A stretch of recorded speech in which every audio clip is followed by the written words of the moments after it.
There's been a lot of drama and discussion going on recently within the Genshin community due to an article that was posted by GameSpot. I'll link this article down in the description below for you to review or follow along. This article entails an interview between Ethan, the author, and Hoyoverse.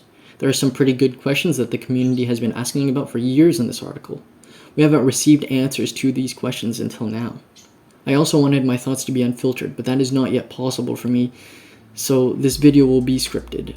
I apologize for this, but I have trouble getting my thoughts and speech out properly without a script. However, I am actively working on improving my ability to do this.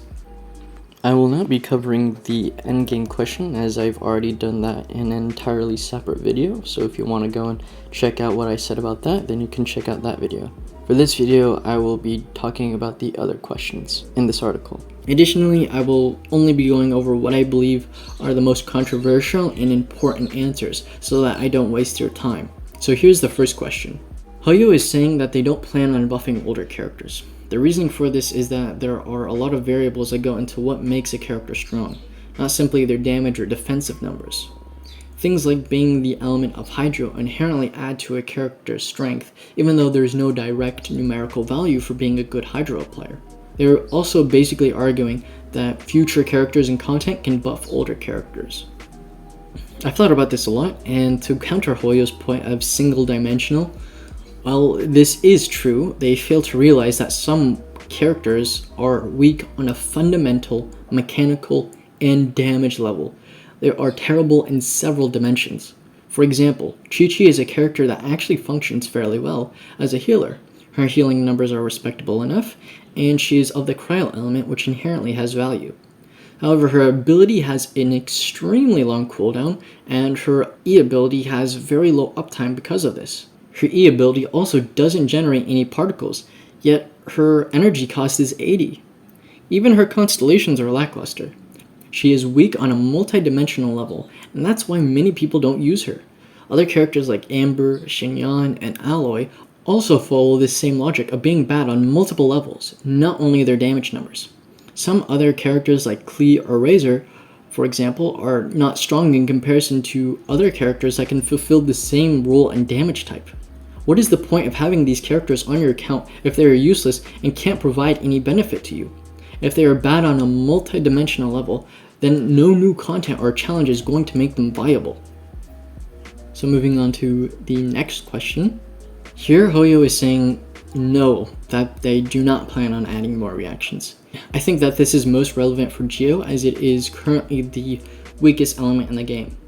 Geo is basically the new Electro. I personally don't believe that the 7-element system is complex. In fact, I think that most people think it's pretty easy to understand and intuitive. Genshin has a massive amount of people who have played the game, and I don't think I've heard or seen anyone complain about the reaction system being too complex. One of the main draws of the game is that the reaction system is fun and easy to understand, while also enabling more depth to theory crafting. I think that from their wording, they plan to perhaps buff Geo through other character kits, like maybe potentially a future Goro and Zhongli. The best part, or worst part about this paragraph though, is when they say that theory crafting is the fun of the game, they contradict themselves by saying they don't want to focus on combat, but then say it's the fun of the game. I think their last lines here are what is most important and valid in saying that by buffing the Geo element, they buff Zhongli, Ito, Albedo, etc. This would most certainly add more power creep to the game, but it does depend on what type of elemental reactions they add. For example, they could have Geo react with Hydro, which creates a ground debuff called Mud. Being in Mud would slow down enemies' movement speed by 30% and their attack power by 30%, further solidifying it as a defensive element. Or may Crystallize have a Thorns effect that reflects damage back to enemies after its shield expires. There's a lot of ways that they could make Geo both more fun and versatile as an element that doesn't simply increase damage numbers. Also, them mentioning they listen to player feedback is absolutely laughable. On to the next question. This question covers Resin, which is very heated. This is basically a long-winded political corporate PR of Way saying that they do not feel as though they should increase the resource that has a moon icon, which is called Resin, because they think that the limited events which have shops or general rewards are sufficient enough to provide people with the resources they need for characters they have, and we don't want to have more of that, and then they're also give them through events or through fragile resin, and then that quest give more mora, and that, oh wait, I'm basically saying nothing of substance. Just say no. Why give this politically crafted answer if you're simply going to say no? Like, no duh, you use resin to get materials. Everyone knows that. I will say though, that I personally am somewhat in the minority and don't think resin is that big of an issue as it is in the game right now. The real problem is the fact that artifacts also cost resin. While I definitely think that more resin would be very nice and there are tons of ways to fix resin, the underlying issue of artifacts costing tons of resin is the real problem.